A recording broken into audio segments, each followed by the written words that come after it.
चलिए दोस्तों, आप देखते हैं कि वेरिएबल जो है वो क्या होता है जावा प्रोग्रामिंग में। तो variable is a memory allocation which store some value. दोस्तों, मेरे हिसाब से वेरिएबल जो है वो एक डब्बा है जिसके अंदर में हम लोग कुछ भी चीज़ स्टोर करते हैं। जैसे पेंसिल बॉक्स हुआ एक वेरिएबल, उसके अंदर में हम पेंसिल रख रहे, कटर रख रहे, रबड़ रख रहे, तो वो हो गया उसका वैल्यू। ठीक है। तो कितने तरह का वेरिएबल होता है? There are three kind of variable in Java. एक होता है लोकल वेरिएबल, एक होता है इंस्टेंट वेरिएबल और एक होता है क्लास और स्टैटिक वेरिएबल। तो दोस्तों, आज का क्लास ये नहीं है कि लोकल वेरिएबल कैसे होता है, इंस्टेंट वेरिएबल कैसा होता है, क्लास और स्टैटिक वेरिएबल कैसा होता है। बट वेरिएबल को जानने से पहले मैं आपको बता देना चाहता था कि तीन तरह का वेरिएबल होता है। इस क्लास में हम सिर्फ देखेंगे कि वेरिएबल को किस तरह से डिक्लेयर करते हैं और उसका वैल्यू किस तरह से इनिशियलाइज करते हैं। ठीक है। तो देखिए, डिक्लेरेशन ऑफ वेरिएबल। वेरिएबल को डिक्लेयर करने से पहले हम लोग को क्या लिखना पड़ेगा? Data type. डाटा टाइप हम लोग प्रीवियस क्लास में हम लोग देखे थे कि डाटा टाइप क्या होता है, कौन कौन सा डाटा टाइप होता है और किस डाटा टाइप का यूज हम लोग किस लिए करेंगे। उसके बाद हम लोग वेरिएबल का नाम देते हैं। Next, initialization of variable. तो डाटा टाइप के बाद में जो हम लोग नाम देंगे वेरिएबल का, उस वेरिएबल को लिखेंगे और इक्वल टू जो वैल्यू देना रहेगा वो वैल्यू दे देंगे। तो ये हो गया इनिशियलाइजेशन ऑफ वेरिएबल। और ये चीज जो है ये हम लोग एक लाइन में भी लिख सकते हैं इस तरह से। Data type then variable name equal to value. तो इस तरह से भी हम लोग डिक्लेयर कर सकते हैं और डिक्लेयर करने समय ही हम लोग वैल्यू जो है इनिशियलाइज कर सकते हैं। तो चलिए आप प्रैक्टिकल करके हम लोग देख लेते हैं। देखिए, सबसे पहले जैसे byte, B Y T byte equal to मैं एक्स लिखता हूँ और उसके बाद मैं इसका वैल्यू लिखता हूँ 127। और फिर यहाँ पे मैं इसको प्रिंट कराना चाहता हूँ। देखिए, जैसे कि डाटा टाइप लिखा हुआ है उसके प्लस साइन देखिए, अगर आप दो दो चीज एक साथ प्रिंट करवाना चाहते हैं, जैसे यहाँ पे एक आपका स्ट्रिंग वैल्यू है, डाटा टाइप जो लिखा हुआ है, जैसे इससे पहले हम लोग क्लास में देखे थे कि system dot out dot println, कोई भी चीज हम लोग अगर आउटपुट में प्रिंट करवाना चाहते हैं तो उसके लिए ये चीज लिखना पड़ेगा, ये लाइन। तो ये लाइन के बाद में देखिए मैं प्रिंट कराऊंगा डाटा टाइप, और डाटा टाइप के साथ साथ मैं प्रिंट कराना चाहता हूँ एक्स्ट्रा वैल्यू। तो ये इस तरह से लिखा जाता है, बीच में आएगा प्लस साइन। ठीक है। और यहाँ पे स्पेस चाहिए तो मैं यहाँ स्पेस दे देता हूँ। अब इसको मैं यहाँ से रन करता हूँ। तो देखिए दोस्तों, यहाँ पे दिखा रहा है जो आपका यहाँ पे जो डाटा टाइप, ये हम लोग का जो प्रिंट मैं यहाँ करवाना चाहता था वो लिखा हुआ ये प्रिंट हुआ। और उसके बगल में ये जो आ रहा है 127, एक्चुअली में ये 127 क्या है? ये जो एक्स वेरिएबल है, ये इसका वैल्यू यहाँ पे डिस्प्ले हो रहा है। अगर दोस्तों मैं इसको 127 के जगह में अगर मैं यहाँ पे 129 कर देता हूँ, उसके बाद रन करता हूँ, देखिए, तो देखिए यहाँ पे एरर डिस्प्ले होगा। कि दोस्तों, आपको याद होगा डाटा टाइप के क्लास में हम लोग देख रहे थे मैक्सिमम और मिनिमम जो उसका लेंथ था, तो उसमें 127 दिया हुआ था बीट के लिए। उसी तरह से हर एक का मैक्सिमम और मिनिमम लेंथ दिया रहता है। तो ये कहाँ तक जाएगा? ये 127 तक जाएगा। फिर से इसको रन करते हैं हम लोग, देखिए। ठीक है।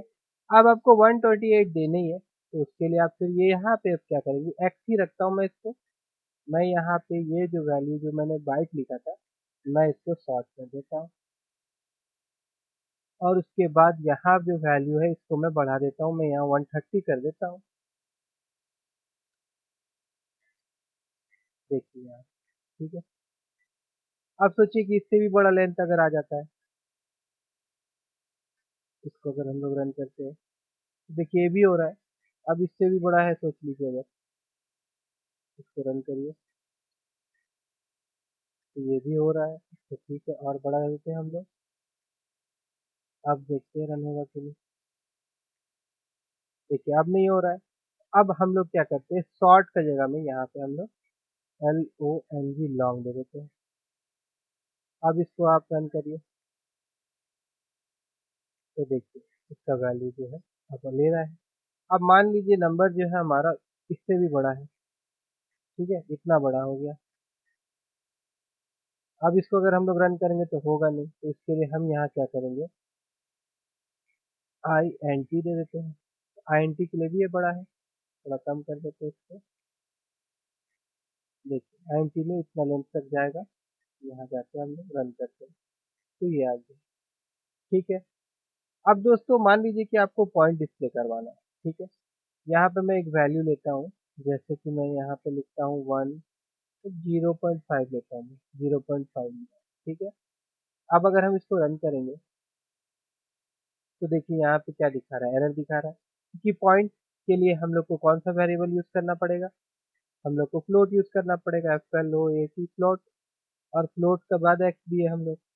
फिर भी इसको अगर हम लोग कंपाइल करेंगे तो देखिए एरर दिखाएगा, क्योंकि फ्लोट के बाद जब भी हम लोग फ्लोट का वैल्यू को प्रिंट करवाना चाहेंगे या उसका वैल्यू स्लाइस करेंगे, तो वैल्यू के बाद में हम लोग को यहाँ पे एफ लिखना पड़ेगा। अब इसको आप यहाँ पे रन करवाइए, देखिए। ठीक है। उसके बाद में पॉइंट ज़्यादा बड़ा नंबर अगर आपको लेना है, 1 2 5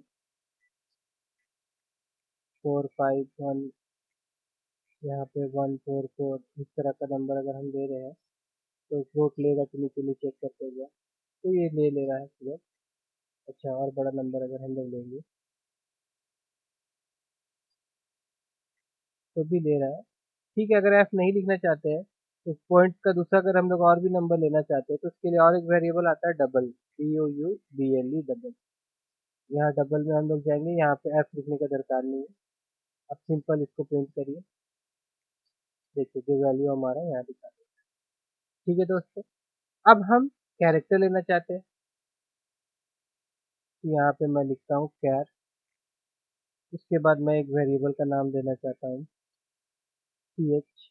उसके बाद मैं यहाँ पे इसका वैल्यू देना चाहता हूँ, देखिए स्ट्रिंग आ गया। तो यहाँ पे हम लोग को इन्वर्टेड कॉमा यूज करना पड़ेगा। याद रखिएगा, जब भी हम लोग इन्वर्टेड कॉमा मतलब कैरेक्टर जब भी आता है, जैसे कि आपका नाम हो गया, ठीक है ना, तो उस तरह का जब भी आएगा तो आपको डबल इन्वर्टेड कॉमा के अंदर में ही रखना पड़ेगा। और यही वाला चीज अगर मैं यहाँ पे INT लिख रहा था, नंबर था, तो हम लोग को नहीं लिखना पड़ रहा।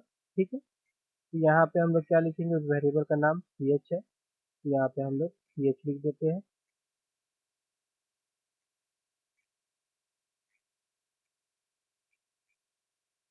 तो रन करते हैं, यहाँ पे रन नहीं हुआ। अच्छा, एक काम करके इसको सी रखते हैं, कैर CHARE कैर इक्वल टू ए। अच्छा दोस्तों, और एक बात, सिंगल कैरेक्टर के लिए हम लोग हमेशा एक ही डबल कोसेंट नहीं देंगे, एक कोसेंट देंगे। ठीक है। या CH ही लिखते हैं, देखिए। अब इसको रन करिए, देखिए इस प्रकार से हम करते हैं। ठीक है दोस्तों, और मैं आपको दिखाता हूँ। ये तो हो गया सारा जो है, जितना भी आपका होता है, जैसे byte, short, long, boolean, double, ये सारा चीज़ हम लोग देख लिए। ठीक है। अब मैं आपको INT का ही थोड़ा दिखाना चाहता हूँ। जैसे INT x लिखे हम लोग, और इसका वैल्यू हम लोग दे दिए 10, और उसके बाद हम लोग लिखे INT y इक्वल टू, इसका वैल्यू दे दिए 20। उसके बाद फिर INT लिखे z, और z में हम लोग वैल्यू जो है x प्लस y का वैल्यू को असाइन। देखिए दोस्तों, नेक्स्ट क्लास में हम लोग जब भी ऑपरेटर वगैरह देखेंगे, तो ये जो इक्वल टू होता है, ये एक्चुअली में होता है असाइनमेंट ऑपरेटर बोलते हैं इसको हम लोग।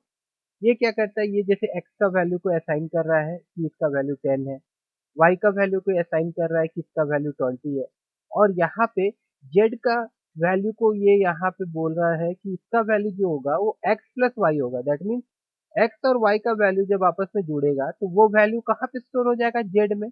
तो अगर अभी हम लोग z को प्रिंट करवाएंगे, सिस्टम डॉट आउट डॉट